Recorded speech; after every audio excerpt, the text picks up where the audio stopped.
আসসালামু আলাইকুম প্রিয় দাখিল পরীক্ষার্থী বিন্দু, কেমন আছেন সবাই? আশা করি আল্লাহর রহমতে আপনারা সবাই ভালো আছেন। বাংলা দ্বিতীয় পত্র লেকচার প্রশ্নটা নিয়ে আসলাম, এমসিকিউটা দিলাম, সিকিউটা আলাদা দেব। তো এমসিকিউর উত্তর সহ যেহেতু দিচ্ছি একসাথে দিচ্ছি না। প্রথম অ্যান্সারটা হচ্ছে আমাদের উদ্দেশ্য ও বিধেয়। 2 নম্বর হচ্ছে বিধেয় ক্রিয়ার বিশেষ অংশকে বলা হয় পূরক। তারপর 3 নম্বর রয়েছে সেলিম সাহেবের ছেলে সুমন গাছতলায় বসে বই পড়ছে। এই বাক্যে বিধেয় কোনটি? বিধেয় ক্রিয়া কোনটি? এটা হচ্ছে পড়ছে। জটিল বাক্যের উদাহরণ কোনটি? যদি তুমি যাও তবে তার সাথে দেখা হবে। তবে, এই যে তবে কথাটা বলা আছে এই জন্য জটিল বাক্য হয়েছে এটা। তো বন্ধুরা, তোমরা যারা আমাদের চ্যানেলটাকে এখনও সাবস্ক্রাইব করোনি, এখনই আমাদের চ্যানেলটাকে সাবস্ক্রাইব করে ফেলো, কারণ পরবর্তী সকল সাজেশনগুলো আমরাই তোমাদেরকে নিখুঁতভাবে দেবো ইনশাল্লাহ। আমাদের সঙ্গে থাকলে তোমাদের টেস্ট পরীক্ষা বলো, ফাইনাল পরীক্ষা বলো, ইনশাল্লাহ এই ভাইটাকে সবসময় তোমরা সাথে পাবে।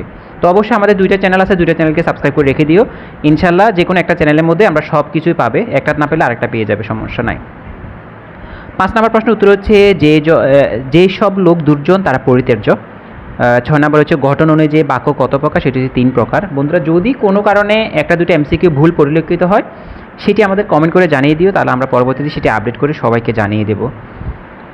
তো যাই হোক, তোমরা যারা এখনও আমাদের চ্যানেলটিকে সাবস্ক্রাইব করোনি এখনই আমাদের চ্যানেলটিকে সাবস্ক্রাইব করে ফেলো, কারণ একবার যদি চ্যানেলটি হারিয়ে যায় পরে কিন্তু আর খুঁজে পাবে না। আর যেহেতু তোমাদের জন্য এত কষ্ট করে ভিডিও বানাচ্ছি, তোমাদের কাছে একটা সাবস্ক্রাইব আশা করতেই পারি। তো যাই হোক, এখানে 9 নম্বর হচ্ছে ফ্যানটা অনেক জোরে ঘুরছে। এটি হচ্ছে কর্ম কর্তৃবাচ্যকারক। তারপর হচ্ছে যে বাক্যের ক্রিয়া বিশেষ্য বাক্যের ক্রিয়াকে নিয়ন্ত্রণ করে তাকে কী বলে? তাকে ভাববাচ্য বলে। রয়েছে বক্তার কথা উপস্থাপনের ধরনকে কী বলা হয়? সেটিকে বাচ্য বলা হয়।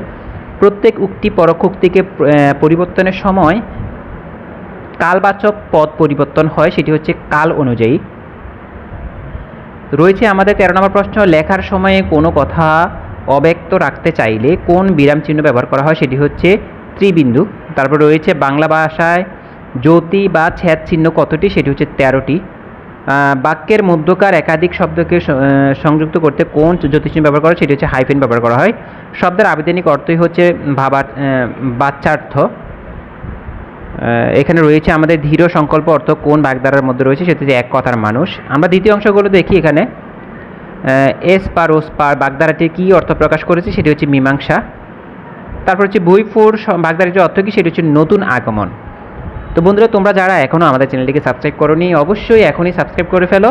আর এখানে এটা হচ্ছে লেকচার পাবলিকেশনের প্রশ্ন, আর আলফাতা পাবলিকেশনের প্রশ্ন আমরা সমাধান করে একটু পরে দিয়ে দিচ্ছি। তো যতগুলো প্রশ্ন আছে সবগুলো সমাধান করে দেওয়ার চেষ্টা করতেছি ইনশাল্লাহ। সন্ধ্যায় যখন অ্যান্সারগুলো দিতে পারি না, কারণ আমার বেস পড়াতে হয় এই জন্য। তারপর রয়েছে আমাদের 20 নম্বর প্রশ্ন হচ্ছে সৈকত শব্দের সঠিক প্রতিশব্দ হচ্ছে পুলিন। 21 নম্বর রয়েছে কোনটি গৃহ শব্দের সঠিক প্রতিশব্দ? সেটি হচ্ছে নিবিড়। রয়েছে 22 নম্বর হচ্ছে শৈল শব্দটির সমার্থক শব্দ নয় কোনটি? সেটি হচ্ছে তপন।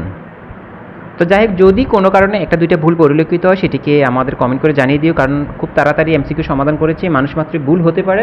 যদি ভুল হয় সেটি আমাদের জানিয়ে দিলে আমরা পরে এটি আপডেট করে সবাইকে জানিয়ে দেবো। 23 নম্বর প্রশ্ন, শব্দের পূর্বে কোনটি বসিয়ে বিপরীত শব্দ তৈরি করা হয়? সেটি হচ্ছে উপসর্গ। উপসর্গ বসিয়ে বিপরীত শব্দ তৈরি করা হয় কিন্তু। তারপর রয়েছে আমাদের 24 হচ্ছে উপশম। উপশমের বিপরীতার্থক শব্দ কোনটি? সেটি হচ্ছে পতন। আমরা সিকিউ অংশটা একটু আলাদা দিচ্ছি, কারণ এমসিকিউ অংশটা যেহেতু এত বড় হয়েছে অ্যান্সার সহ দিয়েছি। তোমরা যদি এখানে এমসিকিউটি একবার পর তাহলে মুখস্থ হয়ে যাবে, এই জন্য এমসিকিউটা আলাদা দিলাম, সিকিউটা আলাদা দিলাম। কষ্ট করে 2টা ভিডিও ভালো করে দেখো তোমাদের সুবিধার জন্য। অনু এবং অনু, একটা দন্তান্ন একটা মূর্ধন্য, এই শব্দ দুইটির মধ্যে মিল কোথায়? উচ্চারণে। আবরণ শব্দের অর্থ কি? আবরণ হচ্ছে অলঙ্কার। কুচুকাটা করা। বাগদাটির অর্থ কি? সেটি হচ্ছে ধ্বংস করা। সোনাই সোহাগা এর বাগধারাটির অর্থ হচ্ছে মণিকাঞ্চনযোগ। রয়েছে আমাদের আকর্ষণ শব্দের বিপরীত শব্দ কোনটি? সেটি হচ্ছে বিকর্ষণ। 30 নম্বর হচ্ছে হরণ শব্দের বিপরীত শব্দ কোনটি? সেটি হচ্ছে আহরণ। যাই হোক, পড়াগুলো ভালো করে শেষ করে পরবর্তী ভিডিও পাওয়ার জন্য অবশ্যই আমাদের সঙ্গেই থাকো।